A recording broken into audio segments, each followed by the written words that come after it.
Hey, everybody, welcome back to this reinvention conversation. And I am talking today with my friend and coach colleague, Regina Sloan.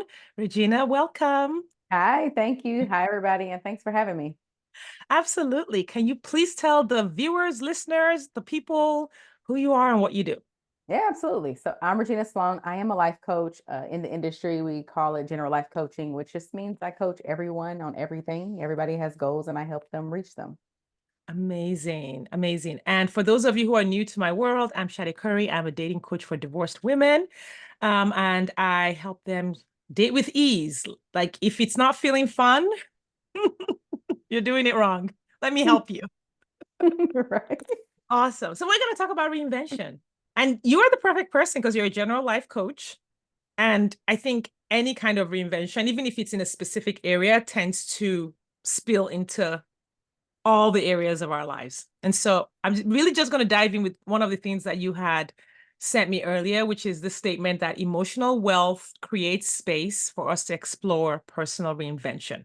All right, tell us. Yes. So I don't know if it's from the things that I've learned in the coaching certification things I've done, or what I've learned as a nurse dealing with all kinds of, thousands of different people over the years, or really my own personal experience. But I think what I've come to know for myself is the better I am at understanding my emotions, not being afraid of them, allowing them. Brooke Castillo says it all the time, like being, if there's no emotion you're willing to not feel, then there's Mhm. nothing you're not willing to do. And the more, like Yeah. when I think of emotional wealth, it's like that, like being able to like bring it on. Not that we love them, but bring it on. Nothing fears me. And so when I was thinking about reinvention, what I think gets in the way of us stepping into that, whatever it means for anyone, is that and Mhm. that though the discomfort of that might come with that. So emotional wealth will allow a space where we get to jump into it. Yeah, I love that. And you know, I'm always whenever I talk about coaching or whenever I'm talking about concepts like something like emotional wealth, I don't always want to look at it from where I am now because I am like 10 years into my I was always a little bit of a personal development kind of girl, but like the last 10 years I have been like metal to the pedal, all the personal development, all the growth. And so in those 10 years what I know about emotions is like night and day. Like 10 years ago, if you had said something about like feeling all my feelings, oh, me, I would have had like, what are you talking about? What does that even mean? Like, I still remember like moments. I remember there's this particular moment in my life that I don't remember what had happened. I think I was still married at the time, kids at home, all the things. I was a stay-at-home mom. And I think I had gone to an event a few days before. So maybe it was like, I don't know if it was church or party or a play date with other moms, but I had been somewhere and something had happened. And I was feeling so much shame like 3 days later. Mm, Now I'm putting words to this experience now. I had no words for it then. And right. I just remember like all day, the whole day as I was cooking and taking my kids places, I was just like, what is wrong with you? Like that was the message that was in my head. And I just remember now it's what we call like a shame spiral, right? But if you had talked to me then and said, what are you feeling? Like I would have just been like, something bad happened. Yeah, Like, like how what can do we you mean? break down this concept of like emotional wealth, understanding our emotions, being willing to feel things and how it like, what does that even look like? Yeah. Oh, this is such a loaded question, but I'm glad that you like paused us and took us there because it's so true. And I think that most of us can relate to what you're talking about because, at least in the conversations I've had in my own personal life, emotions and how to deal with them and what they are, even like what they are, it's not even a conversation growing up. It's like, Mhm. get it together for the most part. We are either directly or indirectly like informed that we're responsible for the emotions of the caretakers around us. Like you've got to be a certain way so they can feel Mhm. a certain way. And so I think just baseline is the understanding of why we aren't really aware of these things that every single human being experiences. And I think it's just not being talked about. It's being mowed over. Emotions is not something you see. It's not something that Mhm. you have to deal with, right? We know in coaching, people avoid all day long. They can resist all the things. And so I think just making space for like why, like it's normal that you're like, what is she talking about? Because I love that you shared that story. And I think If I were to answer like how to break it down, I'll just kind of speak from my journey and kind of how I take my clients, because a lot of that, I would say like 99, maybe even 100% of the work I do always comes back to some kind of emotions or people kind of recognizing this about themselves in a way that they hadn't thought about it before. And so for them, for me, it really is just the awareness that I have feelings in my body, they're vibrations. Mhm. These things happen. It's a normal thing, whether I know what's going on or not.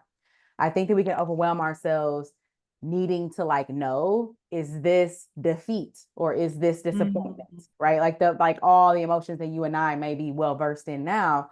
But I think at first it's just like, oh, I have emotions. They come from what I'm thinking about. May come from, previous experiences and the traumatic responses they might have, and they might just come out of nowhere. It's a normal part of being a human being.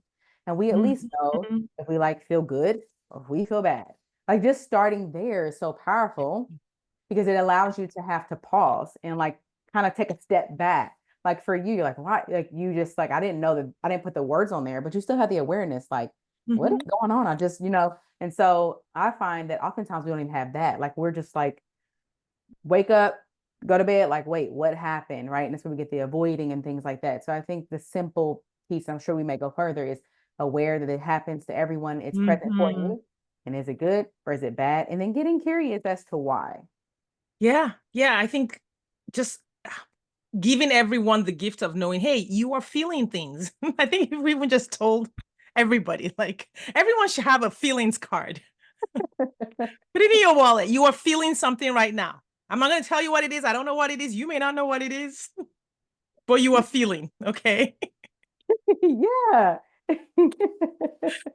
It So sounds like it's a simple, but like it's the work. Like, yeah. Yeah, because in the end, when you do make friends with your feelings in that way, they actually become a resource, which is hmm why I love that you called it emotional wealth. Because for me now, like my emotions are like a compass. So like love when I'm that. going about my day and I'm feeling good, and then like maybe 3 o'clock, I always say like I'm feeling some kind of way. Yeah, I'm right. just like, wait, I'm feeling something that was different from what I was wanting to feel. What's going on? Yes. And then I Yes. can start the journey of what's going on versus I'm feeling some kind of way, but I don't have time for that because I got to do this has got to happen.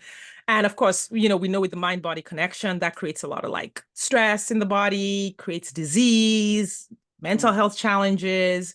Um, so yeah, no, that's great. I'm really great that I'm really glad that you wanted to lead with like talking about emotional wealth and the space that it creates for that reinvention.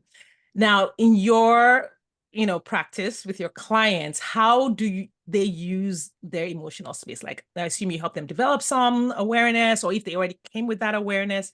So when they're reinventing, what does that typically look like for them? What are they usually looking for? And then how does working with their emotions help them? Yeah. So I always try to start with a baseline of like, this is where we are, whatever they are experiencing, whatever they're even believing about themselves, or whatever they're believing about their life, their circumstances, their partners, their kids, whatever. Because those thoughts, as we know, like those create our emotions. If you think this sucks, you're not going to feel great about it. And so just like Mm-hmm. we start with like this baseline awareness around it. And I really like to get people to a space where we know we want something different from that, but it's this, I don't know who said this quote. It wasn't me. I got it from somewhere. It was like, nothing has gone wrong when things have gone Mm-hmm. wrong. So that Mm-hmm. like remove the lens of the judgment of like, this is a problem, I need to fix it now. And just like, this is where I am. This is the human Yeah. experience. And this is what's Yes. happening. And Mm. the reason why I like to start there is because if you can remember how we look at things is how we're going to show up in that. And so if I'm looking at my life and the way I parent, for example, because parenting has been a big deal for me here recently. We have 4 kids and one is 14, and everyone I hear has that problem child or that problem person. It's probably me. But anyway, that is You have a the mother. teenager. It's a whole journey. Yeah, right. And so with that, it's like instead of like, this is a problem that needs to be fixed now, I'm horrible, I'm the reason, or she's the reason, or whatever. It's like, this is what we're dealing with. And I can come Yes. at it from curiosity. So that's where we start.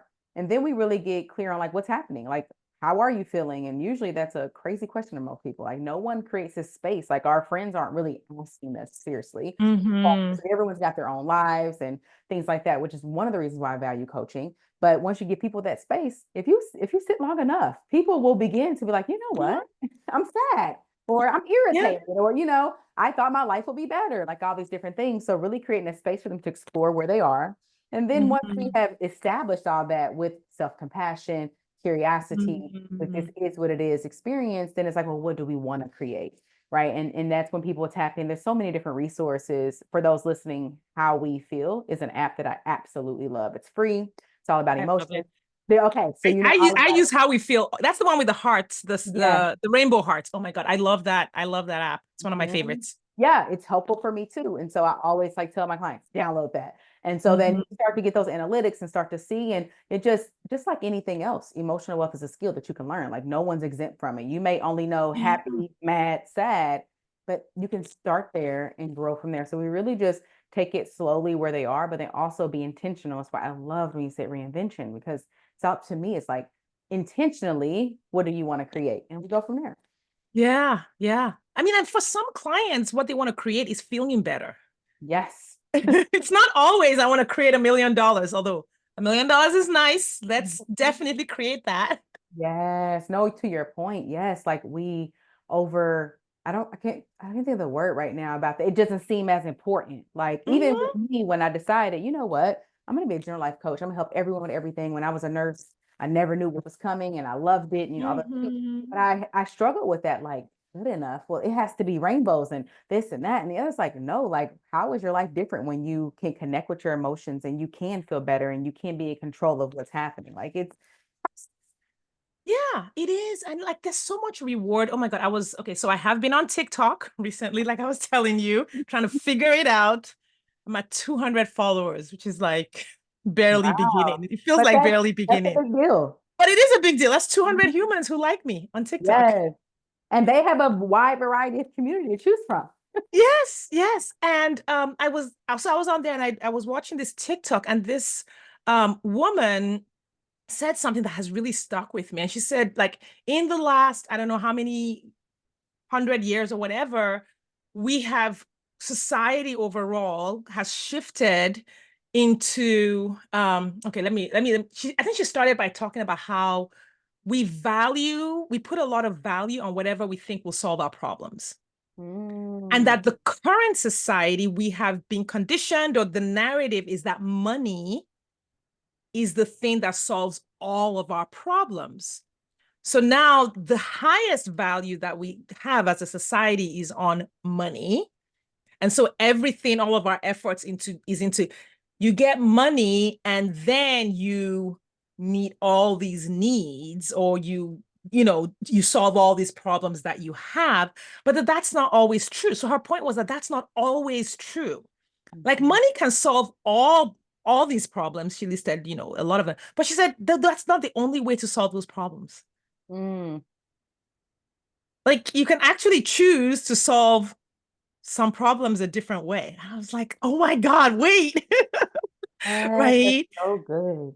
Yeah. And so when we're talking about like coaching and goals, feeling better can be something that we choose to deliberately reinvent the way we feel. Like I wake up every morning and I'm having a panic attack about work. Hmm. And so that person thinks, okay, I need to get another job that pays me this much money and has all these things before I can feel better. Well, Hmm. what if there were 10 other ways for her to solve not the problem of her job, because the job, the job, but the way she feels when she wakes up in the morning? Yes. Look, yeah, I was just coaching on this. So you're talking about, the model, right? I Like, do. I do. this is exactly it. Like, first Yes. it's like the job, right? And she's like, Hmm. oh, I need to get another job, like change the circumstance. Really, it's like, Yes. how can I change what I'm thinking or what I'm believing, or how can I look at this differently? The same thing is true for me. Like, I love that you brought that up, because that was really good for me to hear, because I'm thinking about, like, the struggles and the attitudes and the things I'm dealing with my teen, like, and this is fresh for me because it's a big Hmm. this morning, right? But it's like a lot of the stress is me thinking, or even in my parenting, when I think about it, this should be different. Like Yes. they should not be this way. It's like if I didn't even have that, not that I won't have this problem, but I would have a different experience altogether. Right. You would have a different emotional experience, and then you could still solve the same problem, but feel different. Have fun along the way.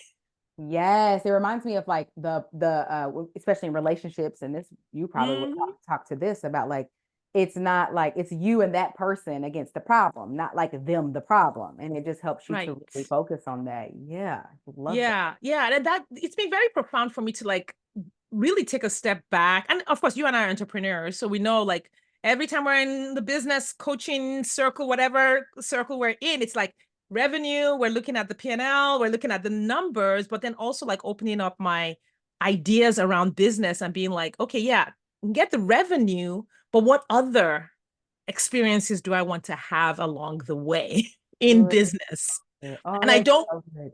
and to stop waiting until I hit $1 million in revenue before I have all these other emotional experiences, like the one we're having on this call. Like, Right, yeah, like the joy, the engagement, the connection. Yes, this reminds me of they say, oh, you're on 99% of the time you're on the journey. And it's about mhm, the and not the destination. I think you just like gave a beautiful explanation of that. Like we have these goals, and the entire time you're working on the goal. And then as soon as you reach the goal, that's just that 1%. Then you have whole new goals. So if we're only like, yeah, you know what I mean? If we're only feeling good when we have that thing, it only will create that for a little bit of time. And then it's like, oh, what's next type of thing for sure. yeah, yeah. So I didn't know you had been a nurse before. Maybe I knew and I forgot from when we talked I don't before. think I told you. Yeah, maybe that. Okay. I didn't think I knew. I was like, okay, I mean, they're both helping professions, being a nurse and being a Yeah. coach. But like, did it feel like a reinvention for you? Like, was that a big scary thing for you when you made that switch? Yes, absolutely. But for probably different reasons than you would think. One thing I wasn't aware of is that literally the skills I learned. So there's many different types of nursing, and the type that I did was I basically had half of my career in like people that are dying. We are helping them to Mm. die comfortably, taking care of their families, those kinds of things. And I spent a lot of time as a charge nurse on that floor. So there's a lot of just dynamics with that. And then the other half was like in the ICUs where the same thing is happening just for different reasons and different expectations and things. And either way, I'm dealing with people all day long. Hundreds, I've dealt with thousands of people over the 11 years I've been a nurse, and all of the skills I learned from that, from leading, from things being fine, and then it not being immediately, and like just all the things in coach Yeah. that those skills transfer over beautifully to coaching that I did not expect. But what was really Mm. scary about it was, as a nurse, first of all, when you say nurse to people, most people are like, "Oh my God, like thank you for what you do," and it's such a high skill like thing, like status, like this a really Yeah. good job to have. And there is no explaining of that. You kind of step into it like, yeah, I'm a nurse. Like you just like got that Yeah. feeling. And also you're told what to do, and you have a crew, and you always have help if you take it, right? Where I got into coaching, most people don't know what coaching is. And it's like Mm. a status that I create myself. It wasn't just given to me. It's like so much belief and emotional work to keep me in it, when before I had a career that the feelings, so I thought, were given to me already just by being a nurse. I had to like build that Oh, myself. And then also it could not lonesome, and that I have such a beautiful community, and like you've helped me before and different things. So not a lonely thing, but it's you against your own brain all the time. yes. So yes, that's the part. Yes. Like the validation of the like double checking. You can't really double check decisions in your business. Yeah, so entrepreneur in general, I think that's the thing. Like, I mean, there's nurses who are nurse coaches and all that, and I think they probably experience the same thing. But going from Mm. having and then like it's different. I know people like get scrappy and are like, yeah, I just made something out of nothing because I had to. I was low income and all these different things. Where for me, it's like, no, I had a very good income, right? And to like Yeah. decide to start over, basically, it's really Yeah. crazy to most people. Crazy to me Yeah. sometimes too. Yep. There are days when I'm like, why am I doing this again?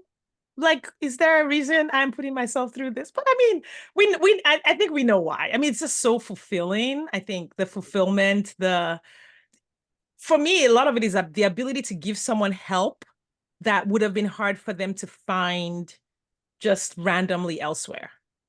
Like there's just Mhm. certain conversations I have with my clients that I'm like, I don't know where, not that there's nobody else they could have that could have helped them, but Yeah. finding that help, it's not, where do you go to tell people you had an affair? Right. Right. Yeah. Right. And Like, then to add to that, not be judged and have a safe space to right. talk about it. Because you could tell your friend, but are they going to tell 10 other people? Are they going to be like, you know, Yeah. so yes, Right. the safety in coaching for sure, like 100%. I also, there was a thought that came to me when you were talking about that. It'll come back. It'll come back. But I was thinking about that, like the beauty in what we're doing. And I don't know, for me, it can be fun if you make it kind of like, what am I made of? It helps me to Mm, learn me so much, right? Where as before, like it was just something I did. And I think that was my first notion because I found coaching as a client and just mhm. the transformations and the things that I've experienced. But as a nurse, I noticed like I love the people that I'm dealing with. I love what I'm doing, but I didn't feel called to the work I was doing. I was more interested in like, okay, this person's Mhm. coming in here over and over again for this very preventable disease, but it can't stop eating this thing that's causing this. Why? Yeah. What's happening? Or drugs are like, and it's like getting down to like the mind, which I learned through coaching is the most important asset you can ever have.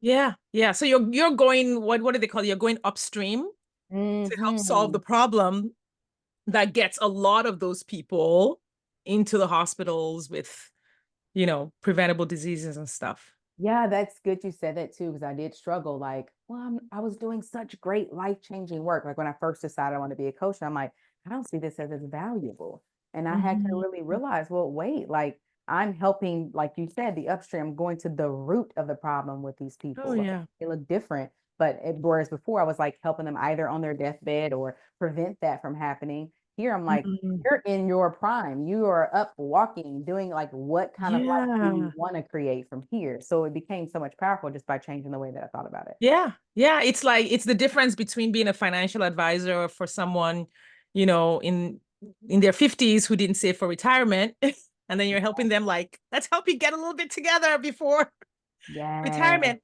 versus, which is valuable for sure. That person needs help too, versus, hey, you know what? I'm just gonna help this 21-year-old and Mm-hmm. set them on the right path so that they can really take advantage of compound interest Mm-hmm. and create something really amazing with the time that they have. Yeah, and there's just so many ways us coaches, when I think of like parenting coaches and like you're literally changing to the generations. And even you and I, like when we coach Mhm. women or whoever, like the people they pour into it, it truly is generational. Yes. Oh my goodness. That's so good. Like even children, one of the things that the biggest blessings of coaching for me is the sort of like the difference in the trajectory that my children now have Yes. because they now have a mother who made who made a hard left in her personal development and really worked on her brain and worked on her emotions and worked on the way I showed up in the world. Now, I'm sure they would have, it would have been better if I'd worked on this before they were born, but you know what? It's way better that I did it with them being teenagers than never.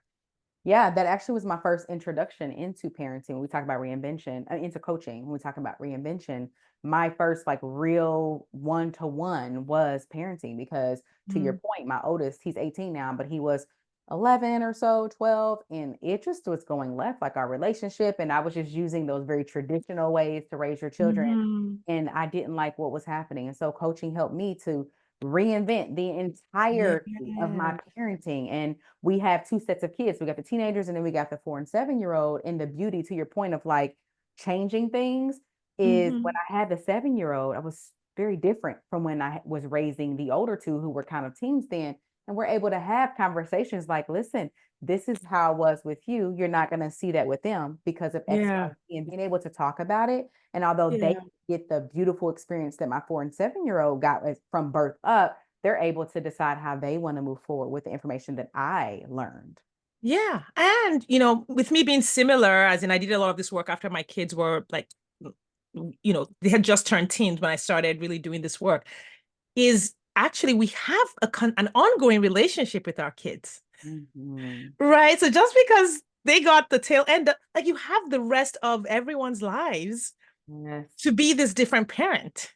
Yes. And that's so interesting you said that because I remember I was sitting in my garage on the phone and I think I was just considering quitting. I'm like, well, he's already, I don't know, 12, 13. Like, Mm, forget it. It's already over with anyway. And I don't know if I think I might have been talking to my coach. She said the same thing you said. Like, hold on. Yeah, you're almost done raising him. But what about mhm. all the time after that? What about now until then, first of all, which Yeah, took a lot longer than I thought. I thought it was like this, but it took a lot longer. But then also, what about after that? What about him being an yeah, adult? Like, these different things. So yes, it's like never too late to like really decide yes. something different and reinvent that for myself. Yes. Oh, that's like, I mean, that's the perfect example of reinvention because like parenting is like a whole, it's a No whole manual deal. for that. If you can reinvent your parenting, you can literally reinvent anything. That's my personal opinion. No, seriously, right? Because it literally is just you. Like when you think of Mhm. how you deal with your children, and this in relationships, it takes one person. Like if I change who I am, it automatically changes the dynamic of the relationship. Yeah, but with parenting, okay, so these are all my thoughts. These are not a coach's thoughts or anything. This is like just Sade's brain and opinions And around probably mine too. all these things. Like I was telling a friend a while ago, I was like, listen, this is not fair because I'm in my 40s, so Gen X basically. And I'm like, I was born by parents who are about as traditional as it gets, Same. textbook traditional, and they have not chosen to do the work. Love Mm. them, but till date, they are not choosing to do the work. Now I got these kids who are like on social media learning about all the work, looking at me and being like, Mom, You should be doing this. you Why should aren't be you? doing this. I'm like, this is not okay. Yes. Oh my gosh. So it's such a trigger for me. When my daughter, she gets mad, she's like, you should know better or something. I'm thinking, if you had any idea of what I would like to be doing right now that I am not doing But because I know better, you would not say that. like they're making the demand on us to change, which is a good thing. Yes. But our parents didn't deal with their stuff. I am still dealing with my stuff. Okay. I have not Seriously. recovered from my stuff. You are, look, coach or not, you are not alone. And for me, if this will help, I have to remind myself in those moments, those very real moments for me. It's like, oh, no, no, this is her experience or their experience. Mm-hmm. They are not experiencing anything that I experienced. They're like, this is their Yes. bubble. Yes. And that's a good thing. It's a good thing that they have a parent that they can say things like that to. Yeah. I would have been back in next week sometime. Oh, I know, right? I called it I tell my clients when I'm talking to my clients about it, I call it teeth and claws, Oh, right? okay. Like, and I don't know if this is what actually happens in the wild, but this is how I imagine it happens in the wild. If the tiger is like teaching her kids something or like, I don't know, playing with her cubs, I imagine that the little cub is like practicing with its claws on its mama and it's like nibbling on its mama to like, figure out how to use its teeth. I don't know. That's just how I imagine Mhm. it happens. And I'm like, when our kids are like saying, hey, we don't think this is having that conversation. And, because with my kids, so this is one of the things I had to do because I went through a divorce and there was just a lot of boundaries and a lot of dysfunction and stuff happening. I very early on, I taught my kids how to set boundaries because I said, hey, this situation we're going through, there's going to be all kinds of people coming from all kinds of places to tell you how to be, right? So I have Mhm. people telling my kids how to, in a sense, encouraging them to people please other people that were not, looking out for their best interest, things like that. So I said, listen, you all need to learn boundaries. Here's how to set boundaries. If someone wants you to do something that you do not believe is your responsibility or whatever, this is how to say it. So I taught them verbally how to set boundaries. Well, who did they use all those boundaries on the most? It backfired on you.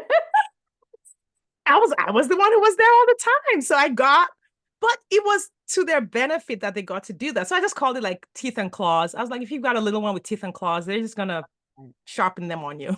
I love that analogy. I really do. And we're also the safe space for our kids, usually, too, even if we're Yeah. not. So I'm going to take that with me because that was really helpful for Yeah, sure. yeah. I'm so glad. But I'm glad we talked about parenting because I think I know I had a hard time. I actually hired a parenting coach at a certain point as well Mhm. to work with me through these things, Rashida. And I literally just recommended her to someone like just like when you have like really deep things going on. She was just amazing, Oh, yeah. Okay. an amazing coach. And I know how hard it was for me to like opened my mind up to the possibility, one, that quote unquote, I was doing things wrong. Yep. When it comes to parenting and you're socialized as a woman, oh Lord, you're a mother. It's hard to open your mind to that possibility without your mind just collapsing. Yes. And then opening my mind to the possibility that it could be different and I could be different. So, Yeah, and she yeah. helped you do that. Like Yeah. reinvention, right? Like when Yeah, yeah, a little bit of reinventing. All right, so we're gonna wrap up. I'm gonna ask you one more question. I totally just deviated from all the notes, but I want to I ask you your loved all of it. favorite your favorite client reinvention story. Mm. Yeah. So, oh, the first, I'll just say the first one. I could probably go on for a while. This one stands out not because it's so amazing, like telling it, but because I was there when she felt it. Like you Mm, know, you've had those sessions where you're like energetically like, oh my God, like watching someone reinvent themselves. mhm, And so we had been coaching for quite a while, probably 2 or 3 months in. And there was a lot of control and a lot of wanting things to be a certain way and a lot of believing they should be a certain way, like there's a right and there's a wrong. And we were talking and I introduced an idea to her. We started talking like, well, how do you, whatever we were talking about, like, how do you know this to be true? And she's like, what do you mean? Like, it's absolutely true because, I was like, how do you know though?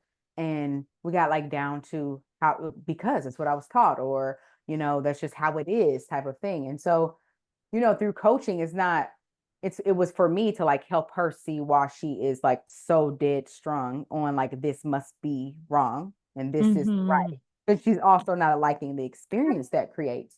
And so we had this conversation, and through it, she like just paused and she was like, wait, there is no universal truths. Is that what we're saying? mhm, And I'm like, mm, what do you mean? And she's like, hold on. Like she just like, wait a second. So there is nothing that's inherently true or like right or wrong. And I'm mhm, like, let's try that on. Let's think about it. Like, tell me something that you know is absolute. And it just mhm, blew her mind because for her, everything she had done until that point, she had a father who was very not, I mean, we could put our good and bad on it in a way. He had his intentions of being very mhm, controlling of like, what would I do? Do what I would do. You need to be this mm, way. This is how you are successful. This is what it all like all of these descriptors and definitions and beliefs that we all have. And most of sometimes if we're not careful, we put that on to our children and it just becomes the truth of the world. And that's how she was raised. And however, the problem was it didn't allow her to like step outside of that when she wanted a different experience. mm, So for her in that moment, being able to realize, wait a second, even what my dad has conditioned me to believe, I'm the one that decided and continue to decide that that's right. And her mind was just blown. So every few sessions, she would like bring it back up. She was like, I would just never forget. And so from that point on, the effect of mm, that was not that she didn't fall into like what she knew before, what she believed before, but she had this new belief system for herself that I decide what's right and what's wrong. And even if I am believing, well, they said it, because I'm still the one that decides that, and it allowed her to really yeah, start stepping into, well, what would I experience? Who would I be? How would I respond? How would I react to this if I wasn't mhm. worried about the conditions of what I was taught? And it was just so beautiful. Yeah.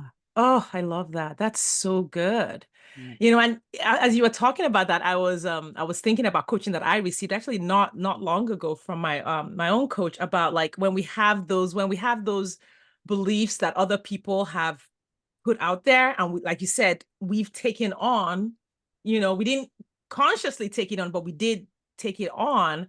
Yeah. We don't even really believe them. Yeah. She was like, so my coach was like, Shetty, you're not even like leaning into the belief that like you're telling me is true. Like, Mm, I wouldn't need to coach you if you believe that belief.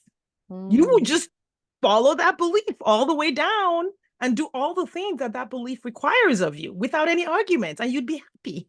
mm. She's like, you don't actually believe that because you're in a lot of resistance and avoiding and not doing those things. So, you It's know, good. I was like, It's so ouch. good, right? It's like, oh, it just reminds me of the drama that we can create ourselves, which then you go in a rabbit hole. It's like it's all the drama created within ourselves. Yes, 100%. Our brains are so powerful, and like we just use it to create as Yeah. much drama as possible. Yeah, I had a call this morning about that. Like we've been going back and forth about some things she knows she wants to do every call. It's like, yeah, but I'm just confused. I'm like, wait, let's just pick up the recording from a few weeks ago. You're literally saying the same thing you're saying right now. So let's just decide to not say you're confused. You might be something else, but confused is not one of it. Yes. Oh my God. That is so good. That's so good. I love that. I mean, I can feel how much your clients like enjoy your sessions. It sounds like it would be so much fun to be a Most of the fly on time. the wall most of the time. Most of the time. Yeah, right. Amazing. Sometimes it can get heavy, right? But it's to the point of like what they want, the outcome, you know, and I Mm. experienced that myself. So with me being a client, you know, so I know the power of it. Yeah, awesome. Well, thank you so much for having this conversation with me. I appreciate it. Please remind all the peoples what you do, like who typically comes to you and where they can find you. Absolutely. So I coach everyone on anything, whatever you have going. If you want to feel better, like we talked about, if you are like, this intrigued me and I really want to better understand my emotions, I understand how they're driving all of what I do. We do a lot around people pleasing, procrastinating, perfectionism, Mm. and really just teaching folks the tools and skills required for them to really like step into who they are and live life how they want to live it. Then reach out to me. I am on Facebook at Regina Sloan Coaching. I am on Instagram at Your Mindset Nurse, spelled just like it sounds. And I'm on LinkedIn at Regina Sloan. And we always have fun ways to be introduced to coaching on those pages. Absolutely. Yeah. Anyone, if you have goals you want to achieve, reach out to Regina. And if you are a divorced woman who is either contemplating divorce, you are divorcing, divorced, you're dating after divorce, want to talk all things relationships, you can reach out to me. And both of our links will be above this video. We really want to appreciate you guys tuning in, listening in. Regina, thank you so much for being here. And we'll see everybody later. Thank you. Thank you so much. See y'all later.